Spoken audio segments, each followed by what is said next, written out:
दिल्ली में हुए धमाके की जांच में चौंकाने वाली बातें सामने आ रही। धमाका इतना जबरदस्त और जोरदार था कि कई लोगों के कान के पर्दे, फेफड़े और आंतें तक फट गई। कई लोगों की मौके पर ही मौत हो गई, जबकि कुछ ने अस्पताल में दम तोड़ दिया।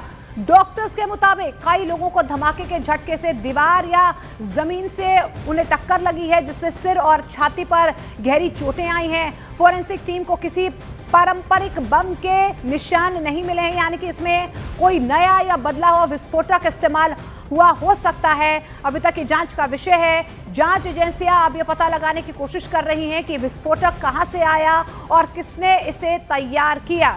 प्रियंका ज्यादा जानकारी के साथ हमारे साथ जुड़ रही हैं। प्रियंका, बेहद शॉकिंग डिटेल्स यहां पर भी सामने आ रहे हैं। एफएसएल की टीम ने सैंपल्स भी कलेक्ट किए हैं, और क्या इंफॉर्मेशन फिलहाल मिल पा रही है केमिकल को लेकर, विस्फोटक को लेकर?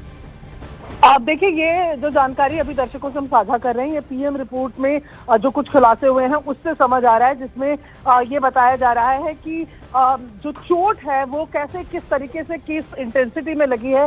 क्रॉस इंजरी का पैटर्न देखा गया है, जैसे कुछ धमाका ऐसे हुआ और अचानक आप पीछे की तरफ गिरे हो किसी दीवार से, या कोई ठोस चीज से आपका सर लगा हो, इस तरीके की चीजें दिख रही हैं।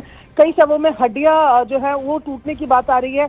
कल जैसे कि एक जुम्मन नाम के शख्स के शव को आइडेंटिफाई किया था, उनके परिवार ने तो बताया था कि केवल हाथ से आइडेंटिफाई किया, क्योंकि सर का ऊपर का हिस्सा जो है वो पूरी तरीके से उड़ गया था। लेकिन ये जो मेन बात सामने आ रही है उसमें ये बता रहे हैं कि कोई नया या जो संशोधित विस्फोटक है, हो सकता है कि उसका इस्तेमाल किया गया हो।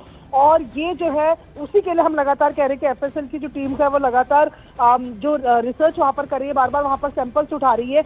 ऐसे में ये, क्योंकि अमोनियम नाइट्रेट की जो बात हो रही है उसमें क्या कुछ ऐसा मिलाया गया, या जो जखीरा पहले मिला था वैसा ही जखीरा लेकर ये शख्स भी चल रहा था, या उसमें कुछ और भी था। ये तमाम चीजें ऐसी हैं जिस पर इस पीएम रिपोर्ट और जो लोगों के शरीर के अंदर जो चीजें मिली है उनसे अब आगे की रिसर्च आगे बढ़ेगी। जगह की सैंपलिंग तो एफएसएल कर ही रही है, लेकिन ये पीएम रिपोर्ट की कुछ डिटेल्स जो हम दर्शकों से साझा कर रहे हैं कि लोगों के शरीर के अंदर क्या क्या मिला है, कैसे इंजरीज हुई हैं, जो कि आगे की डायरेक्शन जो है जो चल रही है जांच की, उसको तय करने में सहायक होगी।